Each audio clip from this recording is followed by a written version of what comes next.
Selamat sore semua listener, apa kabar Anda sore ini? Dan senang sekali kami hadir kembali menyapa Anda dalam program Smart Millennial Change, menemani aktivitas Anda sore hari ini. Apapun yang sedang Anda kerjakan, senang sekali tentunya kami bisa menemani Anda kurang lebih selama 1 jam ke depan sampai pukul 17 waktu Indonesia Barat nanti.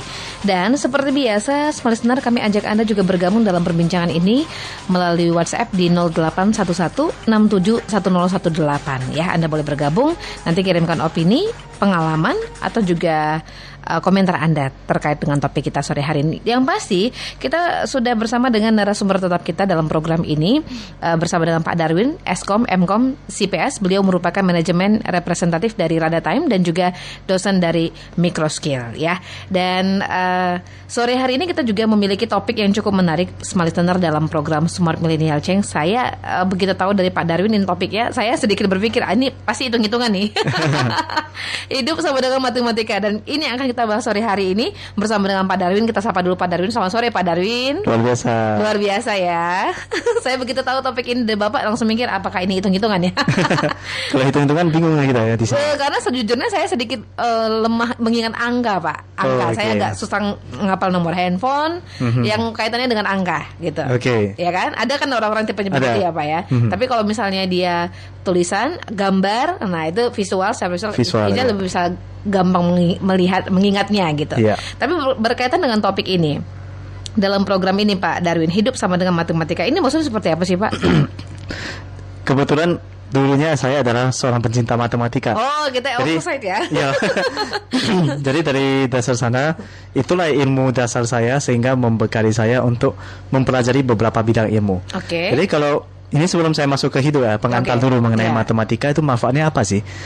Dalam hidup tidak pernah lepas dari yang namanya mata. Bayangin ketika kita mau bayar sesuatu, itu kan hitung-hitungan, mata. Habis itu ketika kita akan solve satu masalah, kamu butuh tahu berapa lama estimasi penyelesaian. Itu juga hitung-hitungan.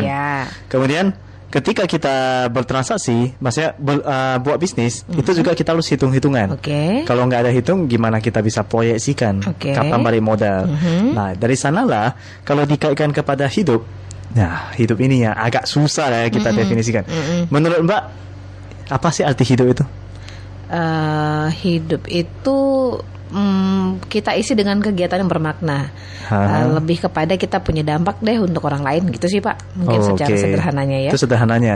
Atau bisa dibilang penjelasan abstraknya ya. Tetapi ketika kita bertanya kepada anak kecil, hidup itu apa? Coba Mbak Ica bayangin ketika masih kecil, ditanyain, apa sih hidup, arti dari sebuah kehidupan? Untuk apa kamu hidup? Nah, gimana? Posisikan diri dulu sebagai seorang anak kecil. Polos ya jawabannya. Masih polos walaupun kita sekarang tetap polos. Hidup itu kalau anak kecil tanya ya, hidup mau apa sih hidup? Mau main misalnya anak-anak tuh. Mau main. Mau untuk bermain gitu ya. Nah, bahkan ada yang lebih fatalnya adalah makan untuk hidup atau hidup untuk makan. Untuk makan. Harusnya enggaknya begitu Pak. Ketika kita udah masuk, tadi kan untuk tanyanya ke anak kecil nih. Masuk ke bangku SMP, ditanya apa arti hidup? Bayangin coba Mbak Ica. Arti hidup itu mungkin untuk anak-anak yang udah SMP ya, mengejar cita-cita deh. Mengejar cita-cita. Pas masuk SMA masih begitu juga. Masih. Kalau di SMA bahkan ada yang bilang saya ingin punya pasangan. Iya, udah mikirin gitu. Mulai berpikir ke sana lah ya. Walaupun ya semuanya kan pasti ada lika-likunya, ada prosesnya. Ketika masuk ke bangku SMA, bangku kuliah, ditanya apa cita-citanya? Saya ingin menjadi seorang profesional. Saya ingin cepat kaya. Giliran udah masuk ke dunia profesional, ditanya apa tujuan hidupmu? Ya, lebih baik balik lagi ke bangku sekolah.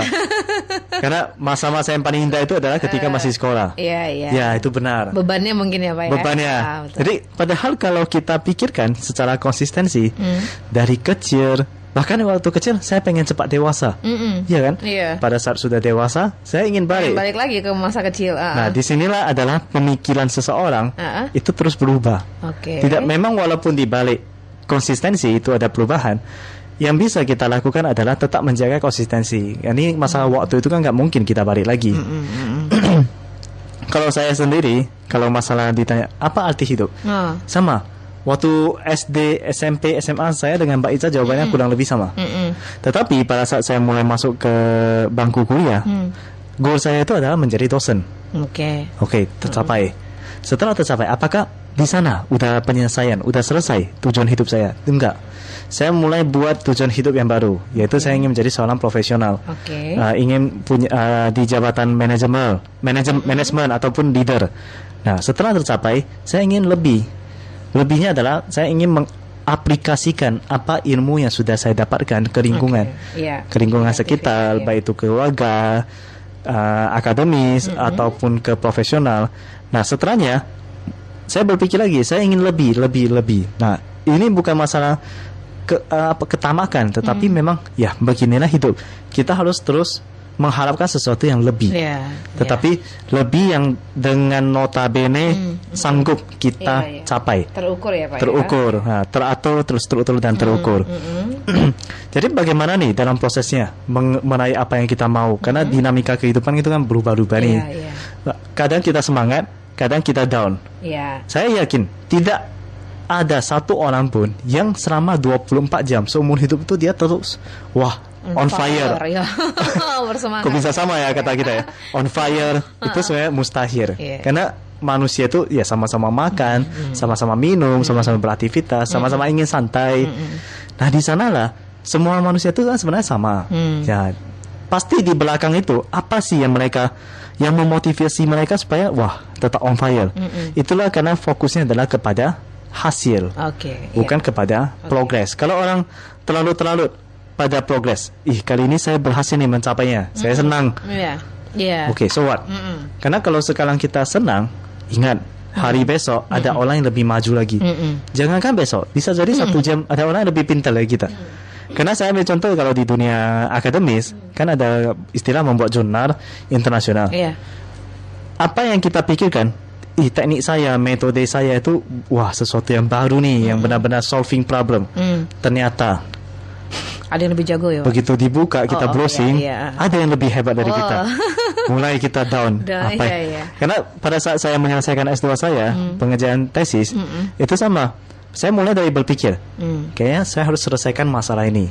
Mulailah saya mau buatkan konsepnya. Begitu saya browsing, ternyata orang lain udah lebih. Mulai galau. Saya pikir lagi, cari galau. Tapi di balik itu adalah masalah itu bukan menjadi masalah bagi kita, tapi bisa jadi kalau bagi orang lain itu bukan masalah. Harus melihat dari kacamata orang lain. Terkadang bolehlah kita melihat dari kacamata kita sendiri dulu, karena mencari masalah yang kita selesaikan dalam hidup ya pasti dari lingkungan sekitar.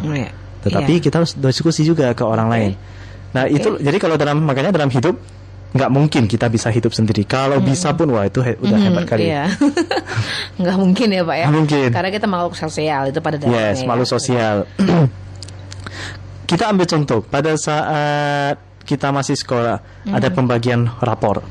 Kemudian kita naik kelas. Itu kan adalah tahapan assessment, menilai kita. Kalau dalam hidup kita tidak menilai diri kita sendiri, apa sih yang sudah kita capai? Itu berarti kita hanya berjalan menabrak dinding aja. Kita harus punya satu tolak ukur. Jadi bukan hanya dalam pekerjaan, bahkan hidup itu sendiri pun seperti setiap awal tahun kan revolusi. Revolusi itu apa ya? Resolusi. Apa resolusi tahun ini? Nah, jadi kata resolusi memang sesuatu yang abstrak. Kadang dianggap lebay lah ya. Maunya saya capai ini, capai itu. Tapi ingat, kalau kita kaitkan kepada manajemen, tanpa adanya resolusi, tanpa adanya target, kita hidup itu seakan-akan tidak ada arah. Kita duduk di satu perahu. Kemudian mau kemana? Target kita itu harus kemana? Ke satu pulau. Setelah ada target, baru kita cari tahu bagaimana caranya. Nah, di sanalah mulai tantangan. Dalam penyelesaian tantangan yang kita lihat, baru boleh menilai kepada progres. Progresnya gimana, baru kita ukur. Jadi setiap saat itu kita harus terus mengukur kemampuan kita, kompetensi kita. Ketika kita lemah, bagaimana cara kita memperkuat? Dia sama dengan seseorang yang sedang sakit. Dia sakit, harus cari tahu penyebabnya, baru dikasih obat.